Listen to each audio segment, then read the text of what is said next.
piece of a man and beast. The way I stomp on a random beat. I got the drip and I plant the seed. Put in work and expand my reach. I keep my cool like antifreeze. If they don't want to clap like an amputee, it's me against the world, guaranteed. I have a big smile on my face today, and it's all because of this thing. This is the Aprilia RS457. You've seen it already. You've seen the price. It's 4.1 lakh rupees. Made in India. The first motorcycle that Aprilia is manufacturing in India. The specifications are already out there. It's a 450 odd cc engine, parallel twin, the most powerful locally manufactured engine in India. 47.6 horsepower, which is just a little bit more than the 650s from Royal Enfield. All that information you know. The only thing that was left was what it's like to ride. And today we can answer a part of that question, because we've spent the day riding this bike around the Curry Motor Speedway, and it has been really good fun. Now we'll get back to things like design and style in a bit. There is some stuff to talk about, but the headline feature of this bike is that engine. It is a gem. This is easily the most characterful and involving engine in the segment. Let's start with how it sounds. And for me, that is a big part of the involvement with this bike.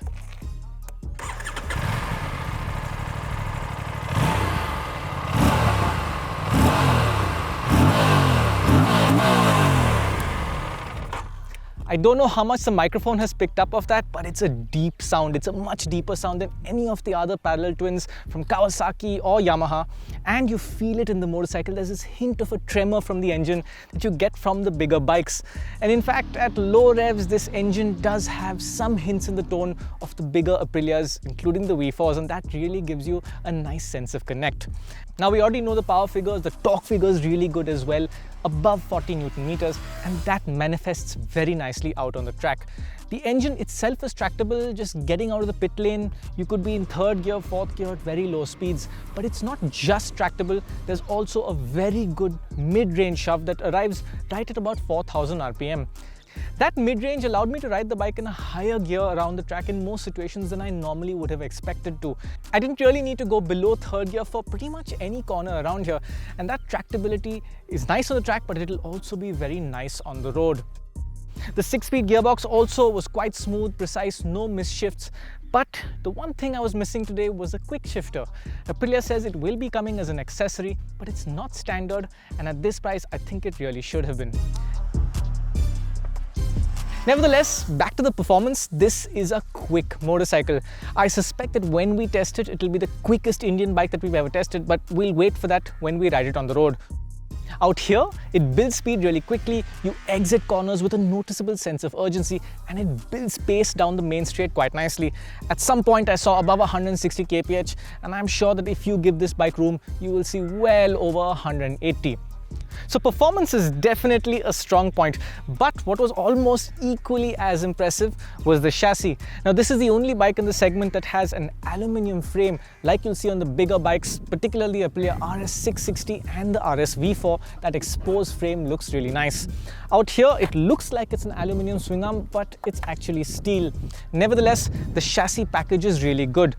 The suspension is non-adjustable in terms of damping, but you do get preload adjustability at the rear and in the front, so you'll be able to set the suspension nicely for your body weight.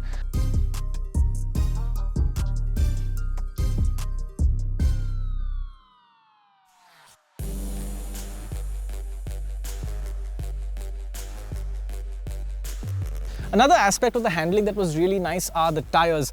Now these are built by TVS Eurogrip. They're the Pro Torque Extreme tires, and this is the first time that they have found themselves on a production motorcycle.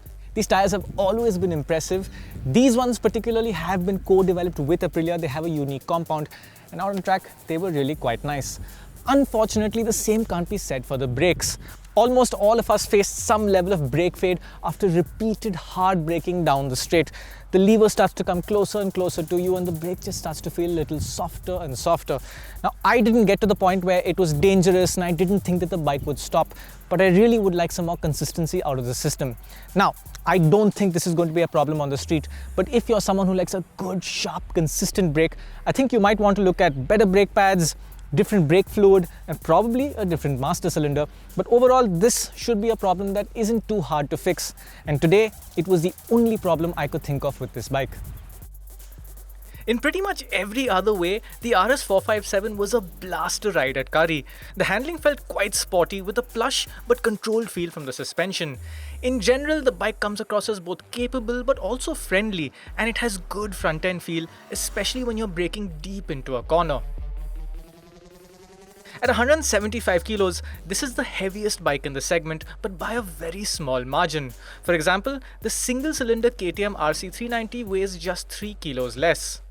In that regard, the Aprilia doesn't feel as super light and agile as something like the Yamaha R3, but it certainly doesn't feel heavy either. Another reason why the bike feels familiar and easy to ride is because it uses the same tire sizes that you'll find in other bikes in the segment, so it has that similar agile and low effort feel. However, what is a little different to the competition is that this feels like a bigger motorcycle when you sit on it, and that is a nice thing. What I also like is the ergonomics. It's a good compromise here as well. Now the seat height is just 800 mm, which is lower than a few bikes in the segment, and that's good news for people who aren't very tall. But there's good news for tall riders as well, because this is a pretty spacious motorcycle. You don't get locked into place, there is room to move around, and if you're at the track you want to crouch all the way down, there's room to do that as well. Considering the low seat height, it's really impressive what Aprilia has pulled off here, because these foot pegs never scrape the tarmac today, no matter how hard I tried. Also, it's a little too early to say, but I suspect that this will be a fairly comfortable motorcycle on the street. Probably more comfortable than the KTM, but probably not as comfortable as the Yamaha R3, but somewhere in the middle. The clip-ons are quite high up. It doesn't look super bike sexy with a low set of bars, but it's fairly comfortable. It's a nice middle ground. And then there's this fuel tank. It's huge, it's really wide and tall, and it feels like you're on a big motorcycle, which is a little ironic because underneath all this plastic is just a 13-litre fuel tank. There is quite a lot of plastic on this motorcycle, and in some places it's really not bad, but in other places you do see that some of the matte finishes look a little cheap, some of the plastics are a little flexible, some edges could have been smoother, but in general it's not bad. It does look better if you've got the bike in a gloss finish. Speaking of, there are 3 colors. There's this racing stripe, there's a very nice looking obsidian white, which I think is the nicest color because it's a gloss finish, and there's also a very interesting looking matte iridescent hue in the 3rd color. While the overall finish is okay, I think it should have been a little better on a bike that costs over 4 lakh rupees ex-showroom. Nevertheless, there are plenty of really interesting details in here that you will appreciate. There are quite a few nods to aerodynamics from Aprilia's MotoGP project. You'll see that in these little winglets in the rear section. There's a front spoiler which has the Aprilia name written in there. That looks really good. The fairing has a layered effect, which also looks good. And in fact, the whole motorcycle looks great. The only thing I'd change would be to give this bike a bigger windscreen, both from an aesthetic standpoint and also for better wind protection at the racetrack. But Aprilia will have an accessory taller windscreen, and I'm sure there'll be plenty of aftermarket options available soon as well. All said, this is a large, imposing looking motorcycle, and it has a clear sense of belonging in Aprilia's big bike family.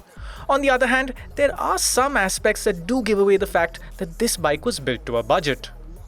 Now, some elements of this motorcycle are a little basic. For example, the levers are non-adjustable.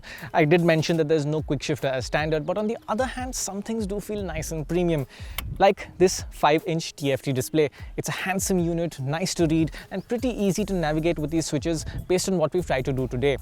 There is quite a lot happening in there as well. You have 2 levels of ABS, and switching to the lower intervention ABS on the track was really nice. That does deactivate the rear, but it also reduces how much the front intervenes on track.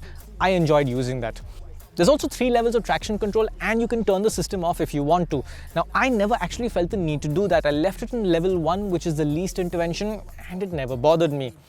You also have 3 riding modes, although these modes only change the throttle sensitivity, and there is no difference in the power output. On top of that, Aprilia has also given the bike Bluetooth connectivity and a lap timer. That about sums up what we were able to learn off the motorcycle today. There are still many questions that need to be answered, including how fast it actually is, how fuel efficient it is, how hot it gets in traffic, how comfortable it is, how the suspension deals with bad roads, all that stuff. We will answer those questions for you when Aprilia gives us this bike to test on the street, which should be sometime around Feb or March. Speaking of, deliveries will also start by about March 2024. As for the price, at 4.1 lakh rupees ex-showroom, I think this bike is a little expensive. Given the fact that it is completely manufactured in India, I think a sub 4 lakh price would have been nicer, but the bike also has a lot to offer and the price is high but not unreasonable. And speaking of what it has to offer, from today, the overall impression is that it looks special, it feels special, and it rides quite special too.